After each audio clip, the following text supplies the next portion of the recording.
Have you ever found yourself walking out of a store with something that you knew you shouldn't have bought and you don't even really like that much anyways, but you just had to have it? You, my friend, have just fallen victim to an impulse buy. An impulse buy is exactly what it sounds like. You buy something without planning or thinking about it beforehand. Now, not all spontaneous spending is impulsive. When I go to the grocery store and they don't have my favorite kind of bread, I just buy a different kind of bread. That's not impulsive. Impulsive spending is almost always emotionally charged in the moment, and it can leave you with that lingering feeling of guilt, like, why did I even buy that? In order to learn why you emotionally spend, you need to put aside your budget and learn to tap into your emotions. First up, we have instant gratification. When you impulse buy something, your brain releases dopamine. Dopamine is basically our brain's reward system.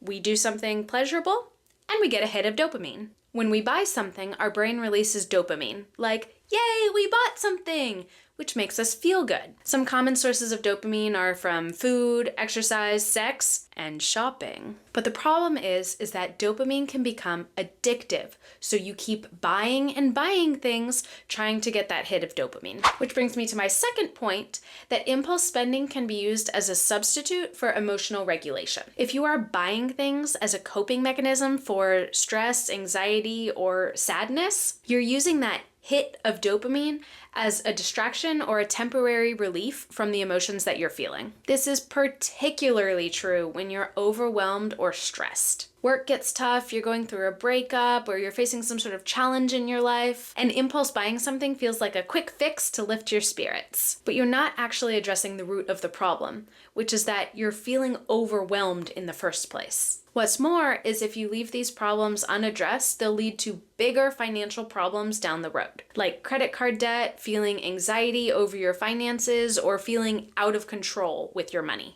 The next reason you might be impulse spending is probably the one that's least within your control. You fell into a marketing trap. There are so many genius marketing strategies out there that are made to convince you that you have to have something that somehow you spent the rest of your life without. These strategies play into our human psychology and convince us that we'll be happier, smarter, thinner, healthier, or just better if we buy their product. Now, we live in a capitalist society, so there's really no avoiding marketing. But there are some ways that you can check yourself before you buy something. Try asking yourself these questions. Did I intend to buy this today? Does this thing align with my personal and financial goals? Will this thing truly add value to my life? If you answer no to all of these questions, it's probably an impulse buy and you shouldn't get it. While we can't escape marketing strategies, we can ensure that the products we purchase are aligned with our personal and financial goals. Which brings me to the last reason you are impulse spending. You have no goals. Now I know what you're thinking. You're thinking, Catherine, I have goals. But be honest with yourself for a moment. Do you really?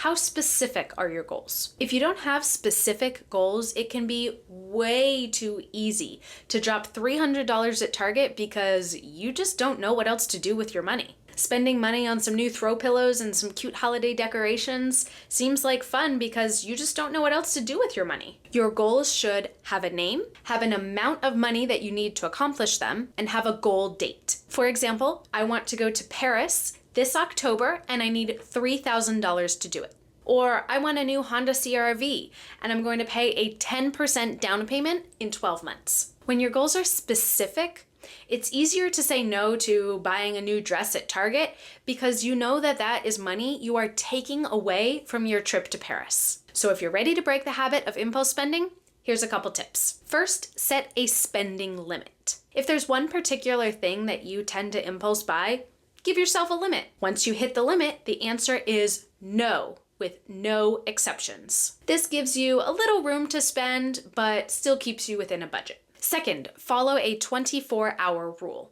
If you want to buy something, add it to your cart, but wait 24 hours before purchasing. If you still want it in 24 hours, fine, buy it. But if it was an impulse, in 24 hours, the urge to buy it will pass and you can just let it go.